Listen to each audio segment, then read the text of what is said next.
നമസ്തേ. ഞാൻ നിൽക്കുന്നത് ബാലുവാറ ശ്രീ സുബ്രഹ്മണ്യ മഹാദേവ ക്ഷേത്രത്തിലാണ്. എൻ്റെ കൂടെ ഉള്ളത് ക്ഷേത്രത്തിൻ്റെ തന്ത്രിയായ ശ്രീ തിരുമേനിയാണ്. ഇദ്ദേഹത്തോട് നമ്മുടെ ക്ഷേത്രത്തിനെ കുറിച്ചും ആചാരങ്ങളും അനുഷ്ഠാനങ്ങളും ഇവിടെയുള്ള നീതികളെക്കുറിച്ചും അങ്ങനെയുള്ള പല കാര്യങ്ങളും നമുക്ക് അറിയാനുണ്ട്. നമുക്ക് ഇദ്ദേഹത്തോട് ചോദിച്ചത് തിരുമേനി എന്താണ് നമുക്ക് ശേഷം രാവിലെ അഷ്ടാഭിഷേകത്തോടു കൂടിയും ഇഷ്ടനിവേദ്യങ്ങളായിട്ടുള്ള എല്ലാം ഭഗവാൻ സമർപ്പിച്ചുകൊണ്ട് തന്നെ ഒരു മാസത്തിലെ ഒരു ദിവസമാണ് നമ്മൾ സങ്കല്പിച്ച് ചെയ്യുന്നത്. ആ ഒരു ദിവസം എല്ലാ ഭക്തജനങ്ങൾക്കും വന്നു ചേരാനും വന്ന് ഭഗവാന്റെ അനുഗ്രഹം ഉണ്ടാവാനും ദേവിയെ നമ്മൾ നാളെ പ്രതിഷ്ഠിക്കും. നാളെ 10-ാം ഉദയമാണ്. അപ്പം നാളെ ദേവിയെ പ്രതിഷ്ഠിക്കുന്ന ആ ഒരു മുഹൂർത്തത്തിൽ എല്ലാവരും പങ്കെടുത്ത് എല്ലാവർക്കും ദേവിയുടെയും ദേവന്റെയും മഹാദേവന്റെയും ഇവിടെയുള്ള എല്ലാ ദേവന്മാരുടെയും അനുഗ്രഹം എല്ലാവർക്കും കിട്ടട്ടെ എന്ന്. ഈ ബാലസുബ്രഹ്മണ്യന്റെ കൂടത്തിൽ ദേവി ഭദ്രകാളി രൂപത്തിലും മഹാദേവനും പിന്നെ വിഘ്നേശ്വരനും നാഗരാജാവും പിന്നെ ഇവിടുത്തെ മലയ്ക്ക് പ്രാധാന്യമുള്ള മലദേവതയുണ്ട്. അപ്പം ഇത്രയും ചൈതന്യങ്ങളാണ് ഈ ക്ഷേത്രത്തിൽ കുടികൊള്ളുന്നത്. ഈ ചൈതന്യങ്ങളെ നമ്മൾ എങ്ങനെ നോക്കുന്നു അതനുസരിച്ച് തിരിച്ച് നമുക്ക് അതിൻ്റെതായ ചൈതന്യം കിട്ടും. ഈ ക്ഷേത്രത്തിൻ്റെ ഇതുവരെയുള്ള പ്രവർത്തനങ്ങളും ഇതുവരെയുള്ള കാര്യങ്ങളും വെച്ച് നമ്മൾ ചിന്തിക്കുകയാണെങ്കിൽ നമ്മൾ ആത്മാർത്ഥതയോടെ അല്ലെങ്കിൽ ഭക്തിയോടെ കൂടി നമ്മൾ ഭഗവാന്റെ അടുത്ത് പറയുന്നതിന് പ്രാർത്ഥിക്കുന്നതിന് ഉറപ്പായിട്ടും ഇവിടെ വരുന്ന ജനങ്ങൾക്ക് ഇപ്പോഴും ഈ ക്ഷേത്രം ഏതാണ് എങ്ങനെയാണെന്ന് അറിയാത്ത ജനങ്ങൾ നമ്മളെ ഈ നാട്ടിൽ തന്നെ ഉണ്ട്. അപ്പം ആ നാട്ടുകാരും അവരുടെ സഹകരണം കൂടെ ഉറപ്പായിട്ടും ഉണ്ടാകുമെങ്കിൽ ഈ ക്ഷേത്രം വലിയൊരു മഹാക്ഷേത്രമാവുന്നു ഒരു 100% എനിക്ക് പറയാൻ പറ്റും. കാരണം ഞാൻ തന്ത്രി എന്നുള്ള നിലയ്ക്ക് പറയുന്നതിനേക്കാളും ഇവിടുത്തെ ഒരു ഭക്തൻ എന്ന് പറയുന്നതാണ് കുറച്ചും കൂടെ നല്ലത്. കാരണം എൻ്റെ ജോലിയേക്കാളും കൂടുതൽ എൻ്റെ കർമ്മമായിട്ട് ഞാൻ ചെയ്യുന്നൊരു ഫലം ഇവിടുത്തെ ചൈതന്യം തന്നെയാണ്. ചൈതന്യ സ്വരൂപനായ മുരുകൻ്റെ ഭാവം തന്നെയാണ് ഏറ്റവും ഉയർന്നു നിൽക്കുന്നത്. അപ്പം നമ്മൾ നാളെ ദേവിക്ക് ഭദ്രകാളിക്ക് ഇതുവരെ നമ്മളൊരു സങ്കല്പ സ്ഥാനമാണ് കൊടുത്തിരുന്നത്. നാളെ നമ്മൾ പ്രതിഷ്ഠ നടത്തി ഭദ്രകാളി ദേവിക്ക് നമ്മൾ ചൈതന്യം കുറച്ചുകൂടെ ശക്തിയായിട്ട് എടുക്കുക. അപ്പം ഈ ക്ഷേത്രത്തിനും ഇവിടെ വരുന്നവർക്കും കുറച്ചുകൂടെ ബലവും കുറച്ചുകൂടെ ഗുണവും ഉണ്ടാകും. ഭദ്രകാളി രൂപത്തിൽ അടുത്ത ക്ഷേത്രം എന്ന് പറയുന്നത് മലയാളത്തിൽ മാത്രമേ ഉള്ളൂ. അപ്പോൾ ഇവിടെ നമ്മൾ ഭദ്രകാളി സങ്കല്പത്തിൽ ദേവിയെ വെച്ച് കഴിയുമ്പോഴത്തേക്കും നമുക്ക് ഗുരുതി പൂജ, അത് മാസത്തിൽ ഒരു ഗുരുതി പൂജ നടത്താൻ പറ്റും. പിന്നെ ആൾക്കാർക്ക് ഉദ്ദിഷ്ടമായിട്ടുള്ള പെട്ടെന്ന് ഫലസിദ്ധി ഉണ്ടാവാൻ വേണ്ടി നമുക്ക് കുടുംബത്തിലെ ദുരിതങ്ങൾ മാറ്റാനൊക്കെ ഒരു കോഴിയെ കൊണ്ടുവന്ന് നമ്മൾ ഉദ്ദേശിച്ച കാര്യമായിട്ട് അത് ദേവിയെ സങ്കല്പിച്ച് നമ്മൾ പ്രാർത്ഥിച്ചത് വയ്ക്കുകയാണെങ്കിൽ അത് നല്ലതാണ്. അതിനു വേണ്ടിയാണ് നമ്മൾ ഈ എന്താ പറയുക ബലിക്കല്ലായി വെച്ചിരിക്കുന്നത്.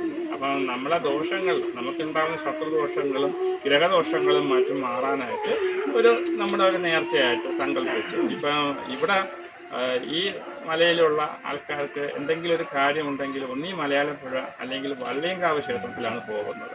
അപ്പോൾ അതിനൊരു മാറ്റം വരാനും ഇവിടെ ഉള്ളവർക്ക് ഗുണമായിട്ട് വരാനുമാണ് നമ്മുടെ ഈ ഭദ്രകാളി രൂപത്തിൽ സങ്കല്പിച്ച് ദേവിയെ നമ്മളിവിടെ കുടിയിരുത്തുന്നത്. അപ്പം അത് ഈ ജനങ്ങൾ അത് വേണ്ട രീതിയിൽ ഉപകരിക്കട്ടെ എന്ന് നമുക്ക് പ്രാർത്ഥിക്കാം. അത് ഉറപ്പായിട്ട് അത് തന്നെ സങ്കല്പിക്കാം. പിന്നെ മുരുകനെ നമുക്ക് പ്രത്യേകിച്ച് ഉള്ള എന്തെങ്കിലും നമ്മൾ ഇവിടുത്തെ മുരുകന് പണ്ട് കാലം തൊട്ടേ നമ്മൾ പറയുന്ന പഴയ കാലത്തിൽ ഞാൻ ആദ്യകാലം വരുന്ന സമയത്ത് ഇവിടെ ദേവപ്രശ്നം വെച്ച സമയത്തും നമ്മൾ പറയുന്ന ഇവിടുത്തെ മുരുകൻ ശരിക്കും രോഗശാന്തിക്ക് ആയിട്ടാണ് നിൽക്കുന്നത്. ഇവിടുത്തെ മുരുകന്റെ പ്രത്യേകത എന്ന് പറയുന്നതും രോഗശാന്തിക്കായിട്ടുള്ള മുരുകനാണ്. അതായത് ധന്വന്തിരി മൂർത്തി എന്ന് പറയുന്നത് പോലെ ആ ഒരു രീതിയിൽ നിൽക്കുന്ന മുരുകനാണ്. അപ്പം ആ മുരുകന് ഇവിടുത്തെ പ്രധാന പ്രസാദം എന്ന് പറയുന്നത് നാരങ്ങയും അതിൽ ജപിച്ചു കൊടുക്കുന്ന ഭസ്മവുമാണ്. ഏത് രോഗത്തിനും ഇവിടുത്തെ ഞാൻ വന്ന കാലം തൊട്ട് അതിന് മുന്നേ ഉള്ള കാര്യമാണ് ഭസ്മവും നാരങ്ങയാണ് ഇവിടുത്തെ പ്രസാദം. അപ്പം അത് നമ്മുടെ വിശ്വാസത്തോടെ ആത്മാർത്ഥതയോടെ നമുക്ക് വിശ്വാസം വേണം. എന്ത് കാര്യത്തിനും ഒരു വിശ്വാസം തന്നെയാണ് പ്രധാനം. അപ്പം ആ വിശ്വാസത്തോടു കൂടി ആ നാരങ്ങയും ഭസ്മവും ഇവിടുത്തെ അനുഗ്രഹത്തോടെ വാങ്ങിക്കുകയാണെങ്കിൽ അതിൻ്റെ രോഗ ശുശ്രൂഷ ഉറപ്പായിട്ടും സാധിക്കുന്ന ഒരു കാര്യം തന്നെയാണ്. അതുപോലെ തന്നെയാണ് സന്താനം ഇല്ലാത്ത ഒന്ന് ആ സന്താന യോഗം ഇവിടെ ഉണ്ടായ അനുഭവമുണ്ട്. അതുപോലെ തന്നെയാണ് ആദ്യകാലത്ത് ഞാൻ വരുന്ന സമയത്ത് ഒരു കുഞ്ഞ് സംസാരിക്കത്തില്ല. അപ്പോൾ ഞാൻ ഇവിടെ ആദ്യമായിട്ട് ദേവപ്രശ്നവും പ്രതിഷ്ഠയും ആയിട്ട് വരുന്ന സമയത്ത് ഒരു സംസാരിക്കാത്ത ഒരു കുഞ്ഞുണ്ടായിരുന്നു.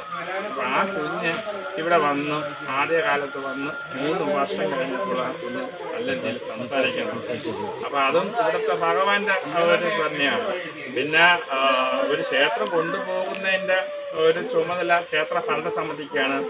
അപ്പോൾ ക്ഷേത്ര ഭരണസമിതി എന്ന ബുദ്ധിമുട്ടും കാര്യങ്ങളും കൊണ്ട് ക്ഷേത്രത്തിൽ നിത്യപൂജയായിട്ട് ചെയ്യാൻ പറ്റാത്തതിനാൽ മാസപൂജ മാത്രമേ ചെയ്യുന്നുള്ളൂ. തീർച്ചയായും പൂജനാളിന് മാസപൂജ മാത്രമാണ് ചെയ്യുന്നത്. ഭഗവാൻ അത് തൃപ്തിയാണ്.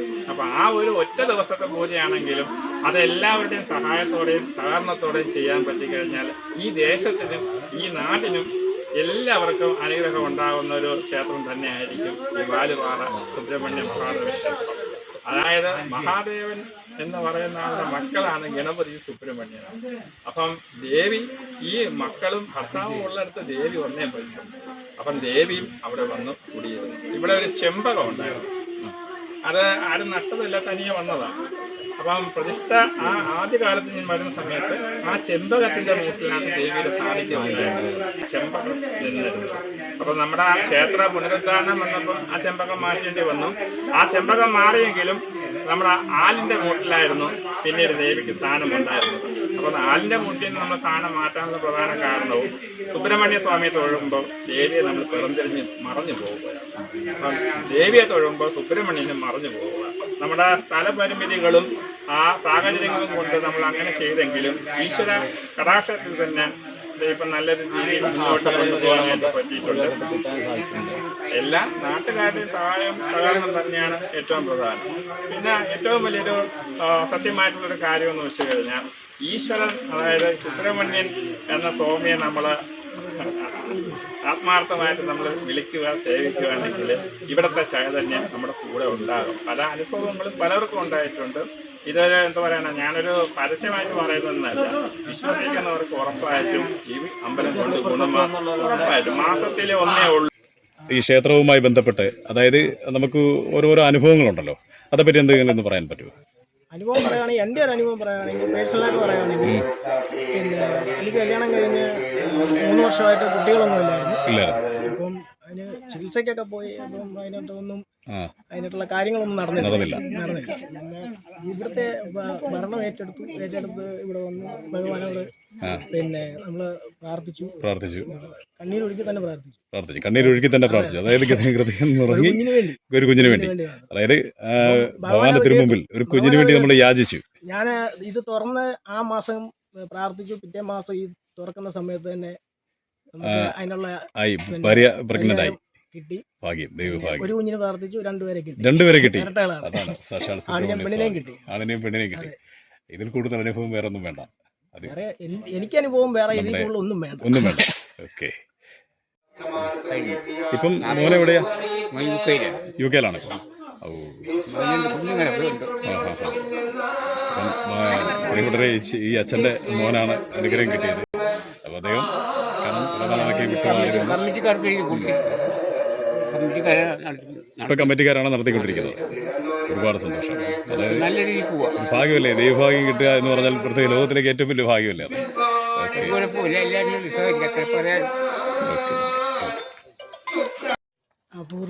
അപൂർവമായ ഒരു ക്ഷേത്രമാണ്. മാസത്തിൽ ഒരിക്കൽ മാത്രം പൂയ നക്ഷത്രത്തിൽ മാത്രമാണ് ഇവിടെ നട തുറക്കുന്നത്. ഒരുപാട് പ്രത്യേകതകളുണ്ട്. ഒന്ന് ഏറ്റവും വലിയ ഇതെന്ന് പറഞ്ഞാൽ കുട്ടികളില്ലാത്തവർക്ക് കുട്ടികളുണ്ടാകുന്നു. അതാണ് ഈ ക്ഷേത്രത്തിലെ ഏറ്റവും ഒരു പ്രത്യേകത.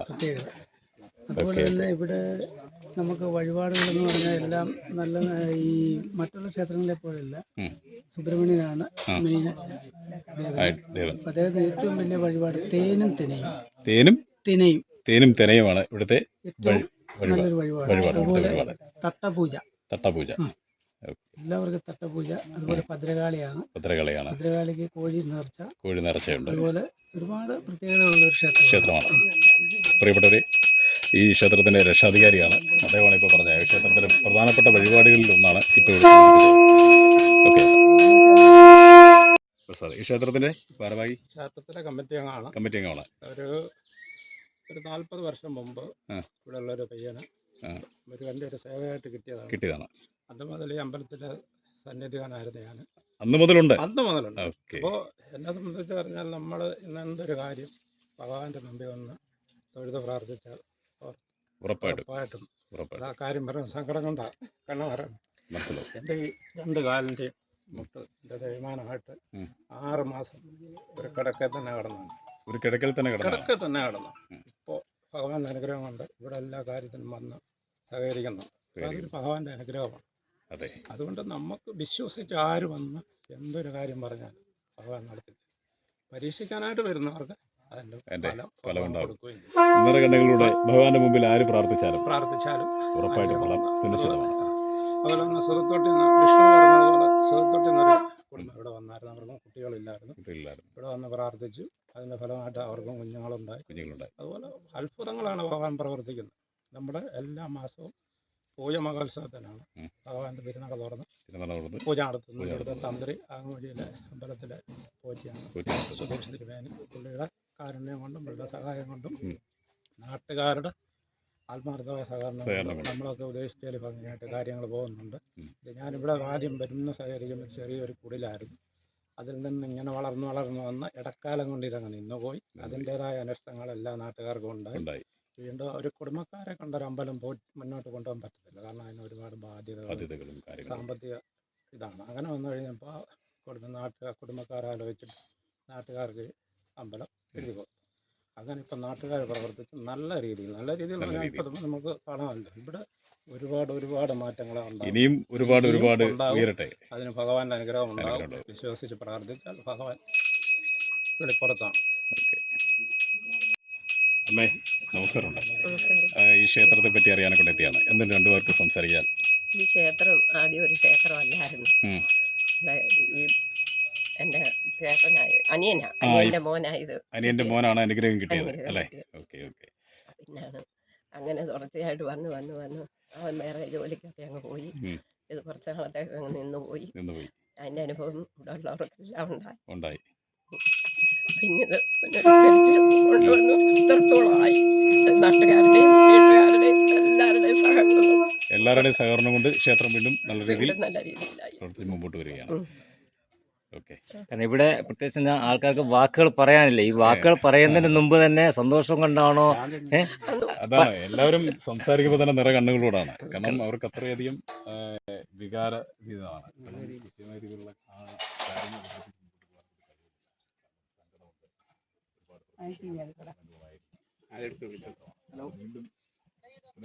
മുമ്പോട്ട് പോകുമ്പോൾ ഇവിടെ കൂടിയിരിക്കുന്നവരുടെ എല്ലാം കണ്ണുകളിലും ആ സന്തോഷം നമുക്ക് കാണാൻ കഴിയുന്നുണ്ട്.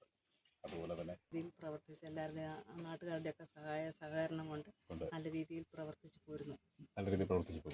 അതായത് ഒരു ചേച്ചിക്ക് എന്തെങ്കിലും അനുഭവം കൃത്യമായ രീതിയിൽ ജനങ്ങളിലേക്ക് എത്തിക്കാൻ കഴിയുമോ? എന്തെങ്കിലും ചേച്ചി ഉണ്ടായ ഒരു അനുഭവം? അങ്ങനെ എല്ലാ മാസവും വന്ന് തൊഴുതിട്ട് പോകുന്നു എന്നുള്ളതല്ല, അല്ലാതെ അനുഭവങ്ങളായിട്ടൊന്നും പറയാനില്ല. ഓക്കെ. അമ്മേ എന്താണ് പറയാനുള്ളത്? വർഷങ്ങളായിട്ട് ഈ അമ്പലം ആയ കാലത്ത് കൊച്ചിറക്കനായിരുന്നു, അനുഗ്രഹം കിട്ടി. പിന്നെ അവൻ്റെ ആ ഒരു ഇതായി പ്രായ സമയത്ത് ഒന്ന് ഇടക്കാലം കൊണ്ടൊന്ന് അതപ്പൊച്ച് ഇങ്ങനെ കിടന്നു. പിന്നെ ഇങ്ങനെ കിടന്ന് ഇവിടെയുള്ള ആൾക്കാർക്കും നാട്ടുകാർക്കൊക്കെ ഓരോ ബുദ്ധിമുട്ടുകളും അസുഖങ്ങളും ഒക്കെ ആയിട്ട് ഒരുപാട് ആക്സിഡൻറ്റുകളും ഒക്കെ പറ്റി ഒരുപാട് ബുദ്ധിമുട്ടുകളുണ്ടായി. പിന്നെ എല്ലാവരും കൂടെ ആലോചിച്ച് ഇത് പുനഃസ്ഥാപിച്ച് മുന്നോട്ട് പോയി. ഇപ്പം എല്ലാവർക്കും നല്ല രീതിയിലുള്ള അനുഗ്രഹങ്ങളും എല്ലാം ഉണ്ടാകുന്നുണ്ട്. നാട്ടുകാരുടെ നല്ല സഹകരണമുണ്ട്. ഞങ്ങൾ നാട്ടുകാരെല്ലാം കൂടി മുന്നോട്ട് പോകുന്നു. എന്താണ് പറയാനുള്ളത്? ഞാൻ ആദ്യമായിട്ടാണ് ഈ അമ്പലത്തിൽ വരുന്നത്. ഭഗവാന്റെ അനുഗ്രഹം കൊണ്ട് തന്നെ ആയിരിക്കും ഞാൻ വരാൻ പറ്റിയതും.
തേനും തിനയും.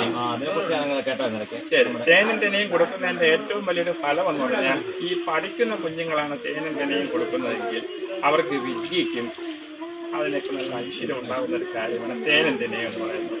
ആ പ്രസാദം കൊടുത്ത് നിവേദിച്ച് അത് തിരിച്ച് ആ ചെയ്യുന്ന ആളെ സേവിക്കുകയാണെങ്കിൽ അതിൻ്റെതായ ജ്ഞാനമുണ്ടാകും. ഉറപ്പായിട്ടും തേനും തിനയും ഇത് പ്രധാനം തന്നെയാണ്. ഇനിയിപ്പം വരാൻ പോകുന്ന നിവേദ്യ ഭാഗങ്ങളിൽ ഏറ്റവും പ്രധാനം തേനും തിനയും ഭഗവാൻ ഉദ്ദിഷ്ട കാര്യമായിട്ട് നമുക്ക് ചെയ്തു കൊടുക്കാൻ പറ്റും. വിഘ്നേശ്വരന് എന്ത് കൊടുത്താലും ഭഗവാൻ തൃപ്തിയാകുന്ന ആളാണ് വിഘ്നേശ്വരൻ. അത് ചെറുതോ വലുതോ ഒന്നുമില്ല, മനസ്സിലെത്തി ഒരു നാളികേരമാണ് കൊടുക്കുന്നത് അല്ലെങ്കിൽ ഒരു കടകപ്പുല്ലാണ് കൊടുക്കുന്നതെങ്കിൽ ഭഗവാൻ അത് തൃപ്തിയായിട്ട് വാങ്ങിക്കും. സുബ്രഹ്മണ്യ സ്വാമിയുടെ ഒരു ചൊല്ലു തന്നെ എന്താണ്, കുന്നിരിക്കും ഇടമെല്ലാം കുമരനിരിക്കും എന്നാണ്. അപ്പം സ്വാമി ഇരിക്കുന്നത് മലയ്ക്ക് മുകളിൽ തന്നെയാണ്. അപ്പം ഇച്ചിരി കഷ്ടപ്പെടാതെ നമുക്ക് ഉറപ്പായിട്ടും നല്ല ചൈതന്യത്തെ നമുക്ക് കിട്ടാനും പാടായിരിക്കും. അപ്പം എല്ലാ ജനങ്ങൾക്കും എനിക്ക് പ്രത്യേകിച്ച് ഇവിടെ നിൽക്കുന്നിടത്തും ഇത് കേൾക്കുന്നിടത്തും പറയാനുള്ള പ്രധാന കാര്യം, നമ്മുടെ അമ്പലത്തിൻ്റെ മഹത്വം എന്ന് പറയുന്നത് വന്ന് തൊഴുത് തന്നെ അനുഭവിക്കണം. നമ്മൾ ചൈതന്യം അറിയണമെങ്കിൽ ആ ക്ഷേത്രത്തിൽ വരിക തന്നെ ചെയ്യണം. വന്ന് അതിൻ്റെതായ അനുഭവം കിട്ടട്ടെ. ഒരു ചൈതന്യമാണ്. കാരണം ഞാനും വർഷങ്ങളായിട്ട് വരുന്നതാണ് ഇവിടെ. നമുക്കൊരു പ്രത്യേക ഒരു അനുഭവമാണ് ഇവിടെ വന്നാൽ ഉണ്ടാകുന്ന ഒരു ചൈതന്യം പ്രത്യേകം.